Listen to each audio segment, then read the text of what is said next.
ವಿವಿಧ ಬೇಡಿಕೆಯನ್ನು ಈಡೇರಿಸುವಂತೆ ಆಗ್ರಹಿಸಿ ಇವತ್ತು ಕಾರ್ಮಿಕ ಸಂಘಟನೆ ಭಾರತ್ ಬಂದ್ಗೆ ಕರೆ ಕೊಟ್ಟಿದೆ. ಹಾಗಾದ್ರೆ ಬೆಂಗಳೂರಲ್ಲಿ ಯಾವ ರೀತಿಯಾಗಿ ಹೋರಾಟ ಇರುತ್ತೆ ಅನ್ನೋದಕ್ಕೆ ಸಂಬಂಧಪಟ್ಟ ಹಾಗೆ ಮಾತನಾಡೋದಕ್ಕೆ ನಮ್ಮ ಜೊತೆ ರಾಜ್ಯ ಕಾರ್ಮಿಕ ಸಂಘಟನೆ ಜಂಟಿ ಕ್ರಿಯಾ ಸಮಿತಿಯ ಸಂಚಾಲಕರಾಗಿರುವಂತಹ KV ಭಟ್ ಅವರಿದ್ದಾರೆ. ಅವ್ರನ್ನೇ ಮಾತನಾಡ್ಸ್ಕೊಂಡು ಹೋಗ್ತೀನಿ.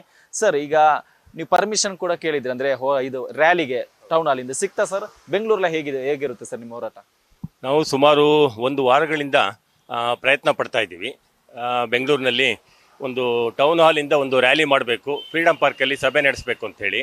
ಆದರೆ ನಮ್ಮ ಪೊಲೀಸ್ ಇಲಾಖೆ ಮತ್ತು ರಾಜ್ಯ ಸರ್ಕಾರದ ವಿವಿಧ ಸಮಸ್ಯೆಗಳಿಂದಾಗಿ, ಅಂದರೆ ಬೇರೆ ಬೇರೆ ಹೈಕೋರ್ಟ್ನ ಆರ್ಡ್ರುಗಳು, ಇಂಥ ಸಮಸ್ಯೆಗಳಿಂದಾಗಿ ನಮಗೆ ಟೌನ್ ಹಾಲಿಂದ ಮೆರವಣಿಗೆ ಮಾಡಬೇಕಾಗಿತ್ತು, ಅದನ್ನು ನಿರಾಕರಿಸಿದ್ದಾರೆ.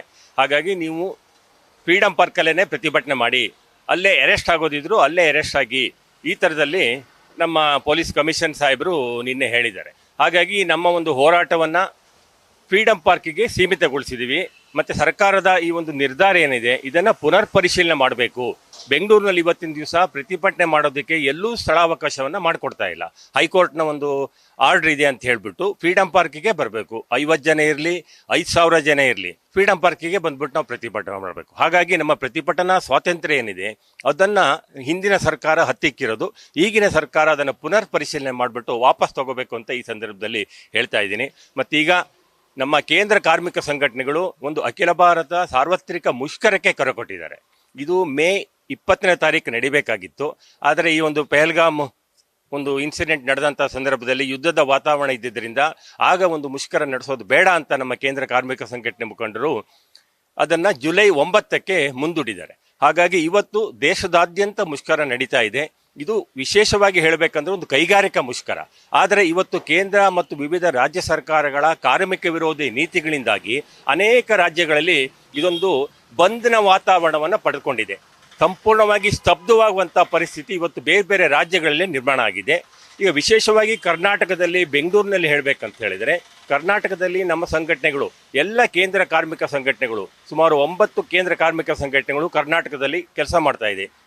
INTUC ಇರ್ಬೋದು, AITUC ಇರ್ಬೋದು, AIUTUC ಇರ್ಬೋದು, CIT ಇರ್ಬೋದು, HMS ಇರ್ಬೋದು, ಅದೇ ಥರದಲ್ಲಿ TUCC, AICCTU ಮತ್ತು HMKP, ಅದೇ ಥರದಲ್ಲಿ KIEEF, NCL ಮತ್ತು ಇನ್ನಿತರ ಸಂಘಟನೆಗಳು, KW ಮತ್ತು ಬ್ಯಾಂಕ್ ಹಾಗೂ ಇನ್ಶೂರೆನ್ಸ್ನ ಮಿತ್ರರು ಎಲ್ಲರೂ ಸಹ ಈ ಒಂದು ಹೋರಾಟದಲ್ಲಿ ಭಾಗಿಗಳಾಗಿದ್ದಾರೆ.